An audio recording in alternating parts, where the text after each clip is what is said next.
로마서의 말씀은 사도 바울이 1, 2, 3차 전도 여행을 마쳐 가던 때인 주 57년경 말에 쓰여진 것으로 전해집니다. 바울은 로마에 한 번도 이때까지 방문할 기회가 없었습니다. 로마에 예수 그리스도를 믿는 성도들이 있고 교회가 있다는 것에 대한 소문을 들었고, 또 흩어진 유대주의자들이 복음을 알아 신앙의 공동체를 이룬 것에 대하여 감사하면서 저들에게 복음이 무엇인지를 제대로 전하고 싶은 열망이 컸습니다. 주님의 사랑에 대하여, 평소에 자신의 기도의 내용에 대하여, 우리가 하나님을 믿는다는 것이 무엇인가, 또 주님의 자녀가 된다는 것은 무엇인가, 믿음으로 구원에 이른다는 것은 무엇인가, 하나님이 우리를 의롭다 하시고 하나님의 복음을 알게 하셔서 부름받은 성도로 택함을 받아 이 죄악 많은 세상에서 영적 싸움에서 이기며 사는 하나님의 언약 백성으로 사는 길이 어떠한 것인가 하는 내용들을 구체적으로 기록해서 편지한 이 로마서는 바울의 13편의 편지들 가운데, 물론 고린도 전서나 후서의 분량이 적지 않지만 분량으로 해도 그렇고 내용으로 해도 그렇고 또 그 깊이로 해도 어느 서신을 비견할 수 없는 소중한 말씀 중에 하나입니다. 바울이 이 말씀을 기록하던 때는 3차 전도 여행을 마치고 예루살렘을 향하여 가던 중에 고린도라는 도시에서 겨울을 맞았고, 거기서 겨울을 지내는 3개월여간 동안에 이 편지를 썼을 것이라고 전해지고 있습니다. 로마서를 한 번도 접해보지 못한 분은 아마 없으실 것입니다. 개인적으로 로마서를 꼼꼼히 읽고 은혜를 받았거나 혹은 이렇게 함께 더불어 묵상하는 기회를 통해서라도 로마서의 말씀을 많이 알고 또 그 교훈을 깨닫고 지내는 것이 우리의 신앙의 현주소일 것으로 압니다. 우리는 신명기의 말씀을 오래도록 대했고, 지난 얼마 동안 어제까지의 분량으로 시편의 후반부의 말씀을 날마다 대해왔습니다. 오늘부터 앞으로는 매일 묵상의 분량으로 로마서를 접할 것인데, 오늘 그 첫 부분의 7절의 말씀을 읽고 다시 읽는 로마서라는 제목으로 이 말씀을 통해서 은혜를 나누려고 그럽니다. 첫째는 부르심에 대한 말씀을 말씀하고 있습니다. 우리가 아는 대로 사도 바울은 원래 예수를 믿던 자가 아니죠. 저는 교회를 핍박했고 예수 믿는 사람들을 찾아다니며 박해하던 이죠. 혈기가 등등했지요. 다메섹 도상에서 예수 그리스도의 부르심을 받기 전까지 저의 생각에는 예수 믿는 사람들은 사라져야 한다, 없애야 된다, 이런 의식 속에 사로잡혀 있던 율법주의자죠. 그런 사울을 주님이 눈을 가리우시고 3일 만에 눈을 다시 떠보게 하시고 성령의 충만함으로 그리스도의 부활 복음을 증거하는 전도자가 되게 하셨습니다. 오늘 바울이 말합니다. 예수 그리스도의 종이며 사도로 부르심을 받은 나 바울에 대하여 말합니다. 로마 교회 성도들이 바울이 누군지 모릅니다. 그런 저들에게 편지하는 서두에서 자기 자신이 누군지를 밝히려고 하고 있습니다. 나는 예수 그리스도의 종입니다. 나는 예수 그리스도의 사도로 부르심을 받은 자입니다 라고 말합니다. 여러분, 종이 누구입니까? 여기 성경이 말씀하는 종이란 노예입니다. 당시의 노예라는 것은 두 종류였다고 합니다. 말할 줄 아는 노예, 또 하나는 말할 줄 모르는 노예. 말할 줄 모르는 노예는 나귀와 같은 짐승을 통해서 밭을 갈고 무거운 짐을 나르고 평생 나귀는 주인을 위해서 애쓰고 충성합니다. 수고합니다. 이루 말할 수 없는 고생을 합니다. 이런 나귀와 같은 짐승들을 당시에는 말할 줄 모르는 노예라고 했습니다. 또 하나 말할 줄 아는 노예가 사람인데, 같은 사람인데 누구는 주인이고 누구는 종입니다. 노예입니다. 당시의 둘로스, 종이라는 이 노예는 그 생명이 주인의 소유입니다. 모든 것이 주인의 명령에 따라서입니다.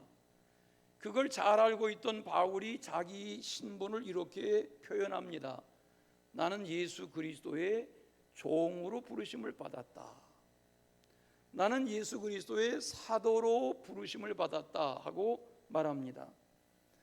여기서의 부르심이라는 표현이 소중합니다. 여러분 성경을 펼쳐가지고 계시면 잠깐 보십시오.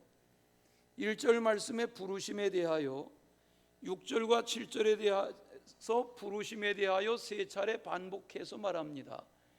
1절의 부르심이란 바울 자신이 종으로 사도로의 부르심, 6절과 7절의 부르심이란 예수 그리스도의 것으로 소유로 부르심을 받은 성도, 7절에서 설명하는 대로 하나님의 사랑을 받은 성도로서의 부르심에 대하여 말하고 있습니다. 이 말은 사도 바울과 같은 역사적인 인물만 부르신 것이 아니라 우리와 같은 평범한 신앙의 삶을 사는 모든 이들도 하나님이 섭리 가운데 부르셨다는 것입니다. 누구로? 종으로, 노예로, 주인에게 절대 충성, 절대 헌신, 절대 희생을 맹세하며 지켜가는 그런 신분으로서의 부르심, 이것이 사도로의 부르심이고 종으로서의 부르심입니다. 요즘 같은 비대면의 시대를 살아가는, 또 언제 우리가 마스크를 벗고 가까이 대할 수 있는 날이 올지 모르는, 저도 성도들의 얼굴을, 마스크 벗은 얼굴을 못 본 지가 거의 반년이 지나가는 이러한 때에 우리의 신앙을 하나님의 부르심으로 잘 지켜간다는 일은 결코 쉬운 일이 아닙니다. 과거로 하면 불가능하였을, 그러나 요즘은 온라인의 혜택으로 예배 공간에 보이지 않으셔도 무슨 일로 집에서 온라인으로라도 정숙하게 예배를 드렸겠거니라고 여기고 그분의 신앙의 현 주소를 출입을 알 수 없는 이러한 때에 우리의 신앙이 회색지대에 숨어서 주일을 주일답게, 예배를 예배답게, 하나님과의 관계를 부르심답게 유지하지 못해도 어느 누구도 서로에 대하여 관찰할 수 없는 이러한 때에 오늘 우리는 절대 각 사람이 나를 향하신 하나님의 부르심을 잘 지켜가며 그 부르심 앞에 응답하는 하나님의 말씀의 종으로서의 삶을 살아가야 할 줄로 믿습니다. 요즘 영화 중에 두 교황이라는 영화가 있습니다. 제목이 관심을 갖게 합니다. 아니, 교황이면 교황이지 두 교황이 무엇인가? 역사적인, 이 시대적인 배경을 한 것입니다. 배경을 가지고 제작한 것입니다. 요 직전의 교황은 베네딕토 16세라는 교황이었습니다. 265대 교황이었던 그는 역대의 교황들 중에 살아서 교황직을 물러난 두 번째 인물이라고 그럽니다. 그의 대를 이어서 지금 프란치스코 교황이 교황직을 이어가고 있습니다. 226번째 교황인 이 교황은, 266번째 교황인 이 프란치스코 교황은 아르헨티나의 추기경이었습니다. 그는 격동기에 성장기를 보냈습니다. 아주 어렸을 적에 허름한 움막 같은 성장에 들어가 본 적은 있습니다. 그가 청년기에 화공학도로 대학을 마치고 석사과정을 마치고 연구실에서 지내고, 그러나 그에게는 어렸을 적에 어느 신부님이 너는 신부의 길을 걸으면 좋겠다 했던 그 말이 귀에서 떠나가질 않았습니다. 아르헨티나가 정치적인 격동기를 겪고 많은 사람들이 죽어가고 옳은 말하고 옳은 글 쓰면 죽이고 붙잡아가던 때에 그는 어떻게 세상이 이렇게 돌아가나 하면서 마음속에 하나님 앞에 많은 질문을 하며 젊은 시절을 지내고 수도자의 길을 걸었습니다. 그는 추기경의 직임을 맡아 일하면서도 나는 하나님 앞에 이런 직임을 맡을 만한 그릇이 못 돼. 그래서 교황청에 방문해서 교황에게 추기경직의 사의를 표명하려고 방문했지만 교황의 생각은 달랐습니다. 물론 공정한 표결 과정을 거쳐서 교황을 선택하는 것이지만 이 베네딕토 16세는 나는 아르헨티나 출신의 당신이 차기의 교황이 될 수 있으면 좋겠다고 여기고 주님께 기도하고 있어. 그러나 그에게는 그런 말이 들릴 리가 없었습니다. 왜? 자기에게 지금 주어져 있는 추기경직도 하나님 앞에 과분하다 여겨 나는 그냥 신앙의 한 사람으로 살아가는 것도 감당하기 어려운데 라고 여기며 팽팽한 줄다기를 하며 시대적인 기도의 제목, 또 신학적인 기도의 제목, 세계적인 기도의 제목을 가지고 그런 격의 대화를 교황과 추기경이 나눕니다. 한 번은 프란치스코 교황이 되기 전에 인물이니까 아르헨티나의 추기경이 교황에게 산책하다가 정원에서 이렇게 농담 반 진담 반 화제를 올립니다. 교황님, 과거에 신학교에 두 신학생이 입학을 했는데 둘 다 담배를 끊지 못하고 신학교를 다니고 있었답니다. 마음속에 그게 늘 불편해서 신학교 안에 상담 교수를 찾아가서 상담하기로 했답니다. 한 학생이 먼저 화제를 꺼냈는데 교수님, 제가 상담할 일이 있습니다. 뭔데? 교수님, 기도하면서 담배를 펴도 됩니까? 그러니까 교수님이 말하기를 절대 안 되지. 그렇게 명쾌하게 대답해 줬습니다. 그런 대화를 곁에서 듣고 있던 이 다른 신학생이 같은 기도의 제목을 가지고 갔는데 이렇게 질문했습니다. 교수님, 담배 피면서 기도해도 됩니까? 그러니까 교수님이 하는 대답이 그거야 괜찮지 라고 대답해 주었습니다. 여러분 잘 들으셔야 합니다. 그냥 웃고 지나가려고 하는 이야기가 아닙니다.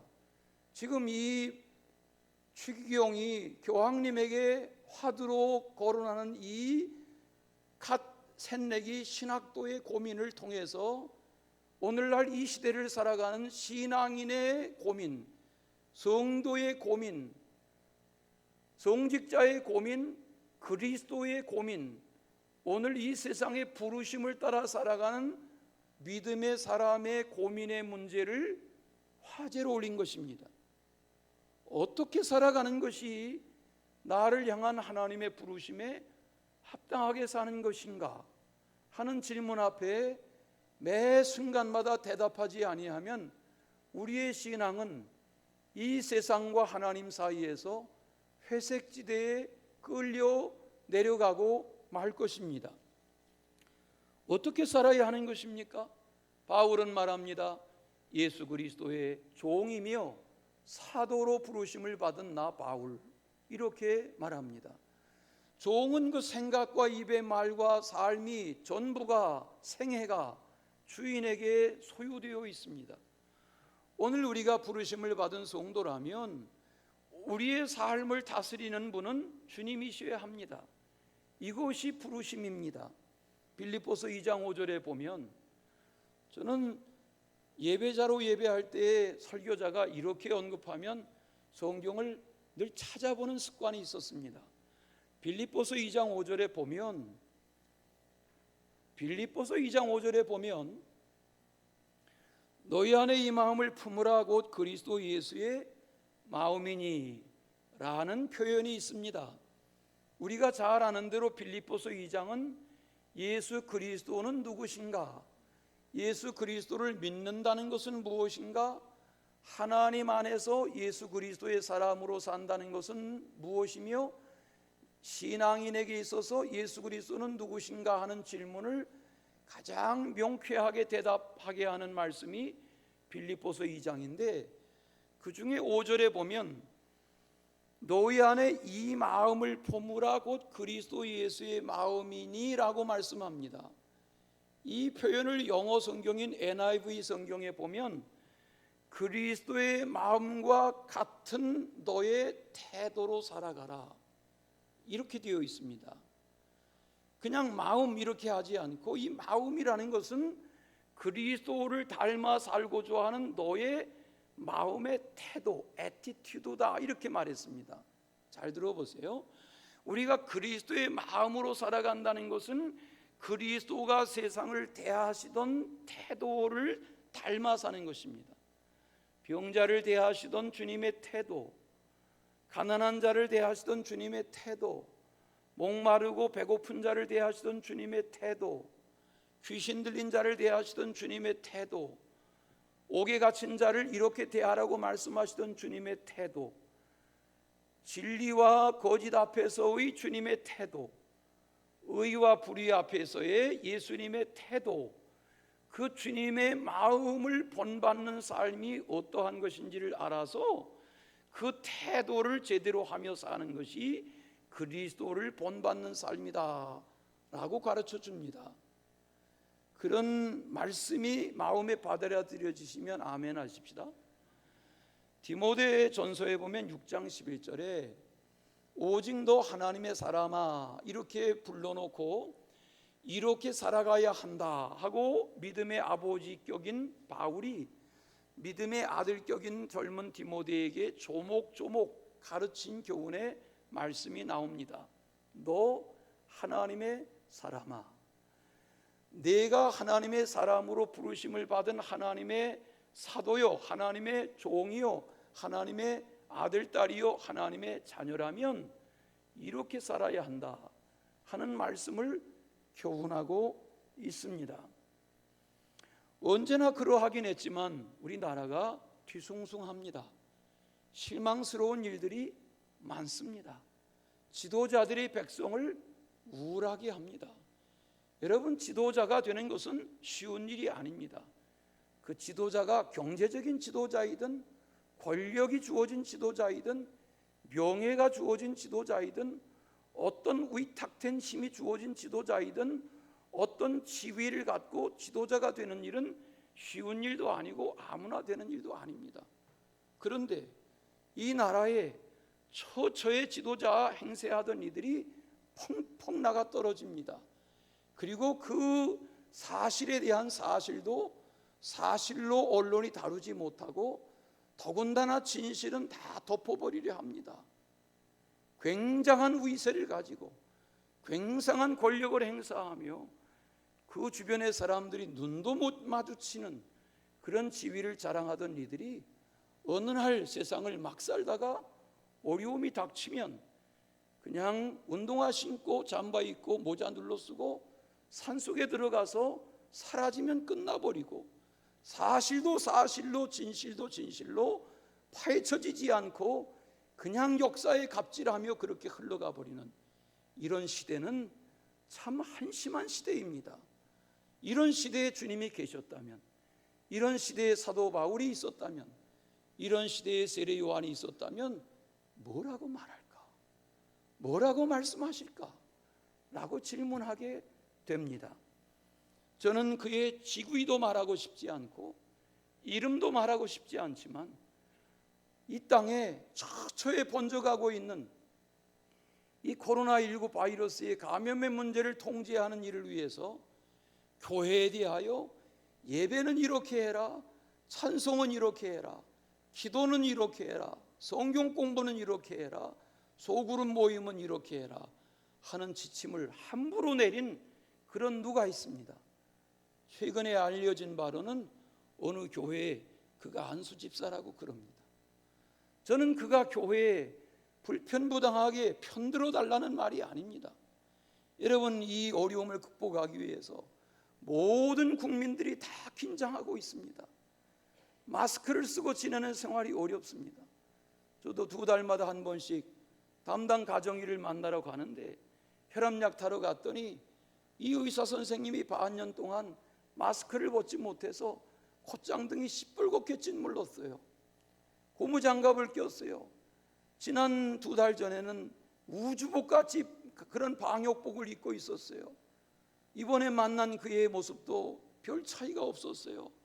그가 쓴 마스크는 우리가 쓰는 94 마스크가 아니라 방역팀들이 쓰는 훨씬 답답한 마스크였어요. 목사님, 제가 심장이 약해서 이렇게라도 하지 않으면 환자들이나 가족에게 폐가 될까 봐 이렇게 답답한 세월을 몇 달째 지내고 있습니다. 그러면서 염려하는 이야기를 했습니다. 여러분, 이 땅의 교회와 성도들이 이 땅의 이 코로나 문제가 진정되기까지 가장 준수하며 삽니다. 수칙을 잘 지킵니다. 교회보다 청정하게 지켜가는 데 없습니다. 그런데 교회가 어쨌다는 겁니까? 왜 교회를 함부로 말합니까? 가본 적이 없지만 나이트클럽에, 술집에, 룸사롱에, 무슨 노래방에, 여러분 그 상황이 심각한데도 왜 이렇게 질서를 잘 지키는 교회를 뭐라 합니까? 제가 그에게 통화할 기회가 있다면 지금과 똑같은 목소리로 말하고 싶습니다. 오늘 우리는 부르심 앞에 응답해야 합니다. 오늘 우리는 하나님의 사람답게 살아야 합니다. 저는 그분이 주어진 지위를 가지고 아브라함 링컨처럼 존경받고 윈스턴 처칠처럼 존경받고 영국의 노예 해방해야 한다고 목소리를 높이던 윌리엄 윌버포스 같은 그런 정도의 존경받는 인물이 되기를 기대하지는 않습니다. 네덜란드의 아브라함 카이퍼 같은 그런 정도의 역사적인 인물이 될 것도 기대하지는 않습니다. 그러나 최소한 식견을 가진 신앙의 기본이 있는 그라면 달라야 합니다. 어느 특정 종교를 편파적으로 대해달라는 것 아닙니다. 오늘 우리는 이 시대에 하나님의 사람답게 부르심에 응답해야 되기 때문에 그렇습니다. 아브라함 카이퍼는 개혁 장로교회 목사의 장남으로 태어나 자라났습니다. 열심히 공부했습니다. 그는 신학을 공부하고 25살에 잔 칼빈을 연구해서 학위 논문을 받았습니다. 박사 학위를 받고 26살 젊은 나이에 지역교회 담임 목사가 됐습니다. 그의 노년기의 모습은 이렇게 생겼습니다. 83년을 살았던 이 아브라함 카이퍼, 이 아브라함 카이퍼는 설교가요, 웅변가요, 교육가요, 자유대학, 화란 자유대학의 설립자요, 그는 수많은 후학들을 양성한 지도자요, 223권의 책을 쓴 저술가요, 그는 의회에 가면 의원이요, 정당에 가면 정당의 대표요, 나라의 수상직을 명수상으로 직임을 감당했던 하나님을 두려워하는 사람이었습니다. 저는 후학들에게는 가르치는 선생이었고 저가 가는 나라마다 기립박수를 받으며 저로 인하여 영향력을 받게 하는 세계 지도자로 살았습니다.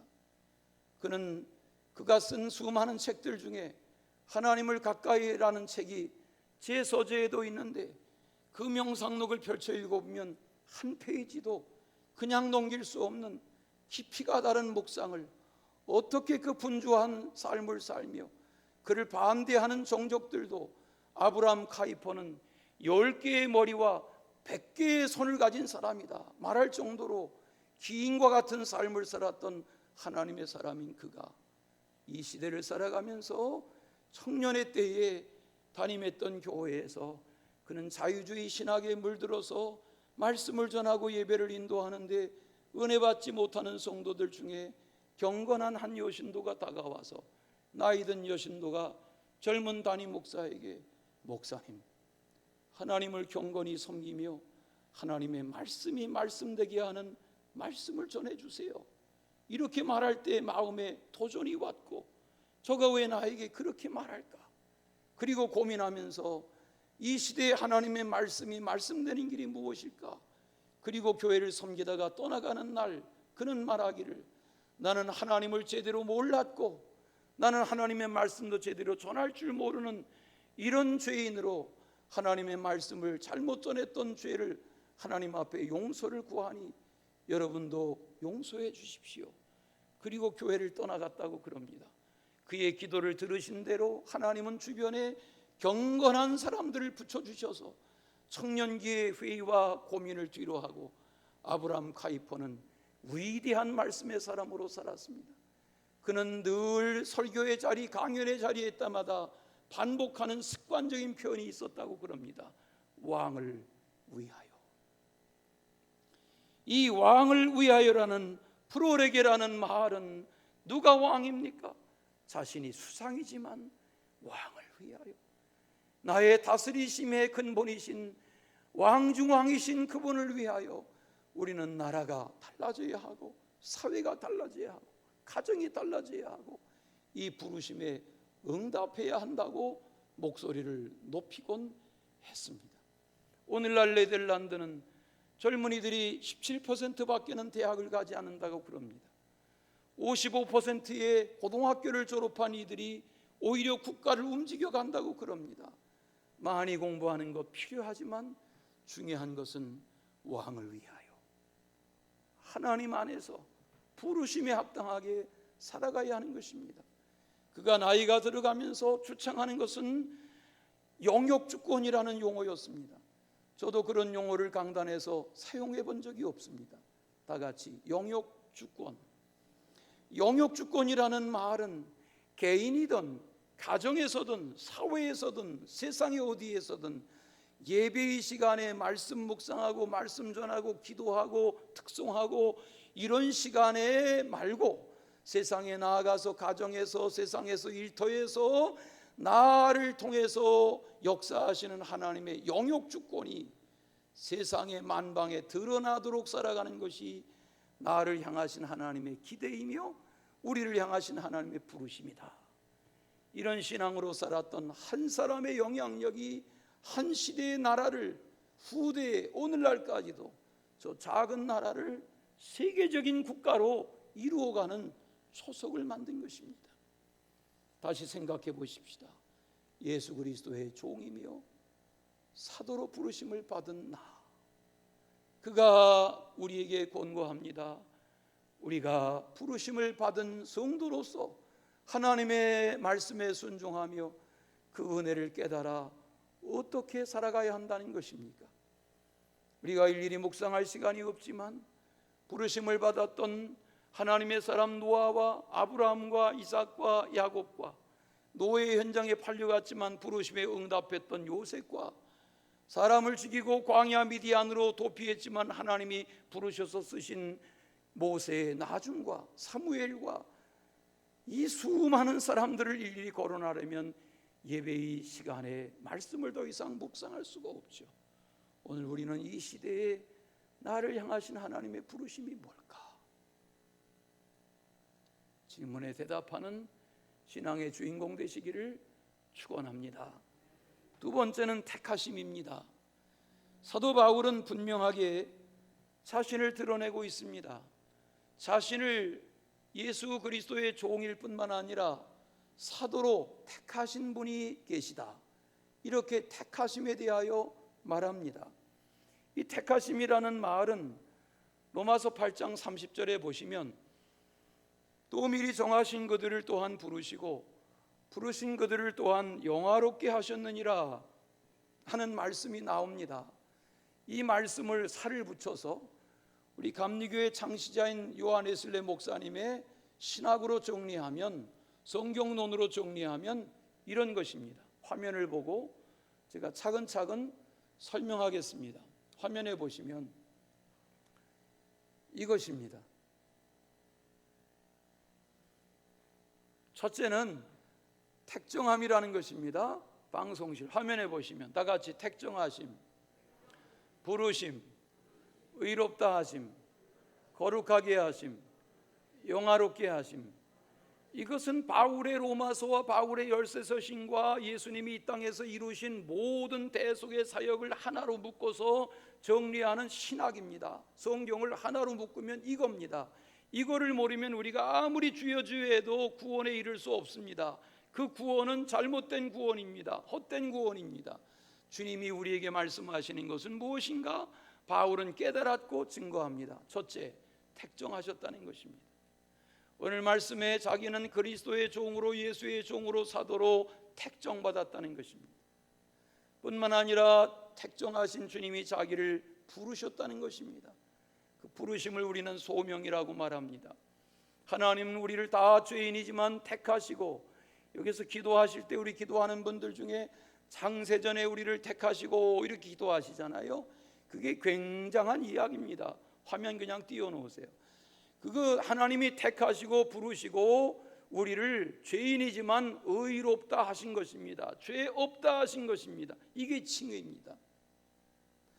우리는 죄인이지만 우리는 죄를 늘 범하며 살지만 원죄와 자범죄를 다 묶어서 하나님은 우리를 의롭다 하십니다. 그래서 우리는 하나님 앞에 나올 수 있고 하나님을 아바 아버지라 부를 수 있는 것입니다.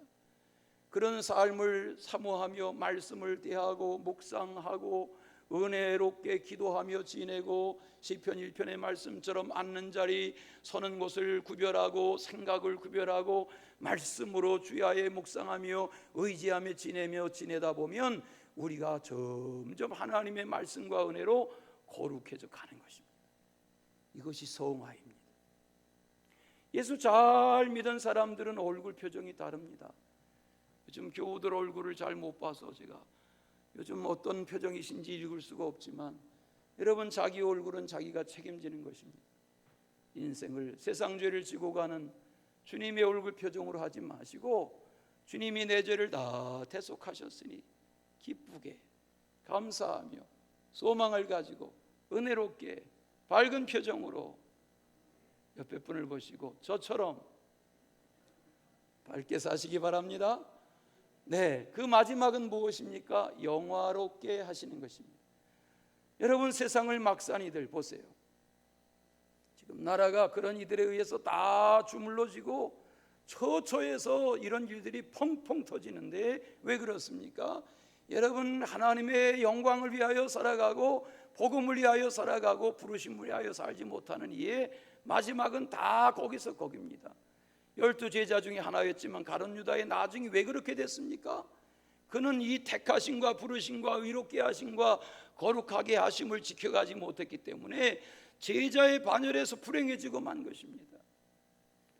그러나 성도가 이 과정을 잘 지키며 살면 우리는 이 세상에서의 그의 가는 길이 아쉬울 뿐만 아니라 하나님은 성도의 죽음을 영화롭게 하셔서 영원한 하나님의 나라의 영광스러운 존귀한 자녀의 권세를 누리도록 붙들어 주시는 줄로 믿습니다. 이것이 성도의 삶입니다. 미국의 백악관인 도시가 워싱턴 DC입니다. 저희 살던 필라델피아에서 3시간 반 부지런히 남쪽으로 가면 워싱턴이라는 도시가 나옵니다.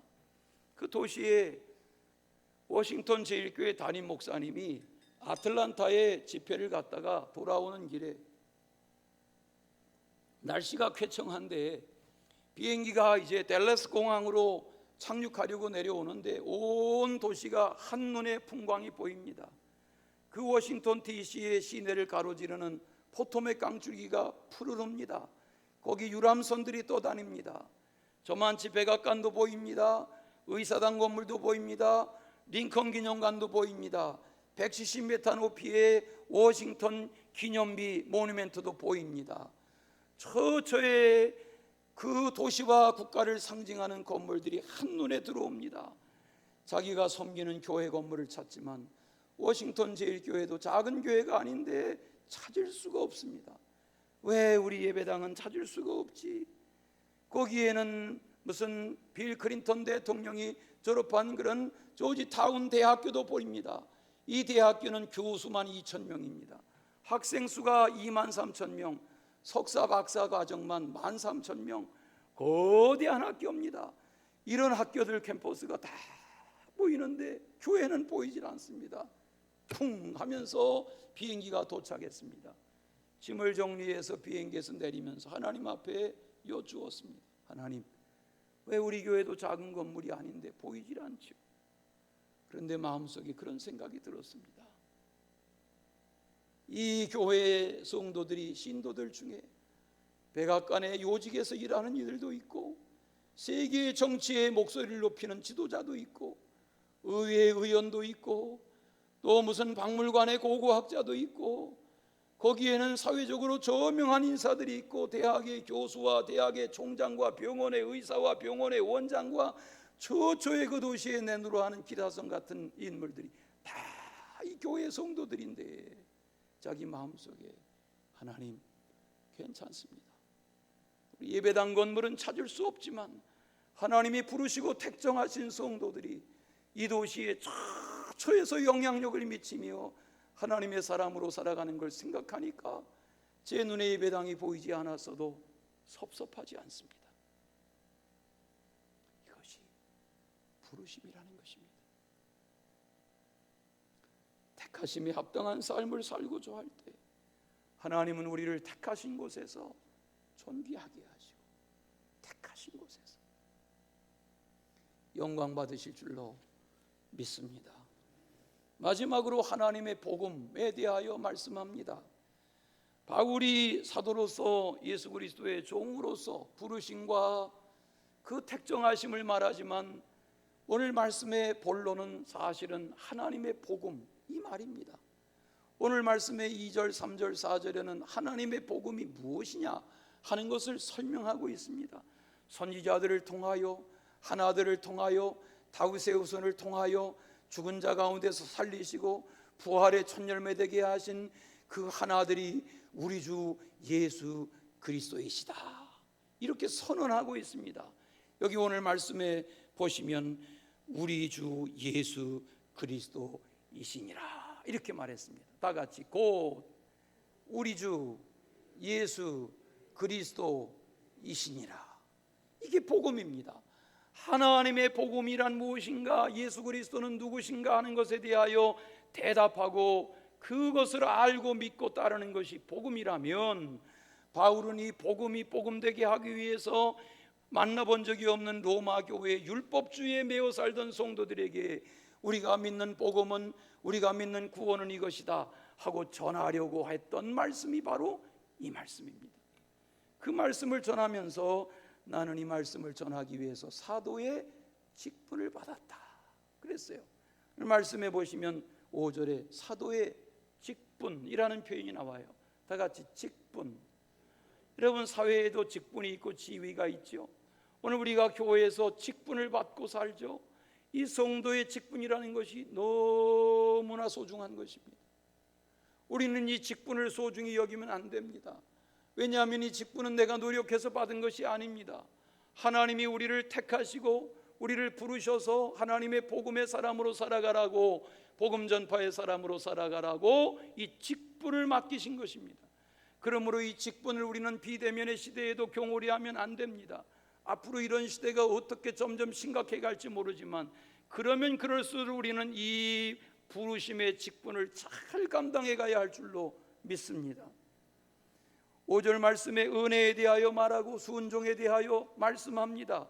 이 직분을 어떻게 지켜야 할까를 말합니다. 맞지요? 가정에서, 세상에서, 일터에서, 나라 안팎에서 밤이나 낮이나 이 직분을 제대로 잘 감당한다면 우리는 하나님의 영화로운 인생으로 살아가게 될 줄로 믿습니다. 베드로 대성당을 한창 건축에 가던 현장에 책임을 맡은 추기경이 현장에 나아가서 공사하는 기술진들을 격려하는데 석공들이 열심히 대리석을 다듬고 돌가루가 튀고 돌먼지가 날리는데 그들에게 격려하면서 문안합니다. 뭘 하고 있습니까? 한 석공이 땀을 뻘뻘 흘리면서 귀찮다는 듯이 대답했습니다. 제가 젊어서부터 배운 기술이 이거밖에 없어서 이 고생을 하고 있습니다. 그러면서 돌이 탁탁 튀고 돌먼지가 튀는 석공 일을 하고 있습니다. 저만치 또 다른 석공에게 뭘 하고 있어? 하고 물으니까 저 자식 먹여 살리려고 이 고생을 하고 있습니다. 그러면서 돌을 다듬고 있습니다. 또 저만치 한 석공에게 뭘 하고 계십니까? 하고 물으니까 예, 추기경님, 저는 하나님께 예배할 하나님의 집을 건축하고 있습니다. 하나님의 집을 건축하고 있습니다. 평생을 청소하며 산 분이 있었습니다. 그는 언제나 얼굴이 해맑았습니다. 어떻게 당신은 박봉에 어떻게 그렇게 어렵게 지내면서도 고단하게 살면서 어떻게 그렇게 얼굴이 밝고 행복하오? 네, 저는 행복합니다. 저는 하나님을 믿습니다. 저는 하나님이 만드신 이 지구의 한 편을 날마다 깨끗하게 쓸고 지내는 것을 사명으로 여기며 기쁨으로 하고 있습니다. 일 중에 가장 소중한 일은 지금 내가 하는 일입니다. 사람 중에 가장 소중한 사람은 지금 나와 내 앞에 함께하고 있는 이 사람입니다. 제가 주중에 새벽 묵상 중에 며칠 전에 그런 말씀 나누었습니다. 영국의 윈스턴 처칠은 그런 말을 했습니다. 긍정적인 사람은 위기 가운데 기회를 보지만 부정적인 사람은 위기 가운데 항상 어려움만 본다. 여러분은 어떻습니까? 이 위기의 시대에 부르심과 택하심을 따라 하나님의 복음의 사람답게 사는 그런 은혜가 있으시기를 축원합니다. 사랑의 주 하나님 아버지, 하나님과 그리스도로 인한 은혜와 평강이 있기를 바라며 그리스도의 복음을 증거하고 싶어 했던 바울의 심정이 우리의 심정 되게 하시고 우리가 그런 부르심과 택하심 앞에 응답하며 살도록 이끌어 주옵소서. 예수 그리스도의 이름으로 기도하옵나이다.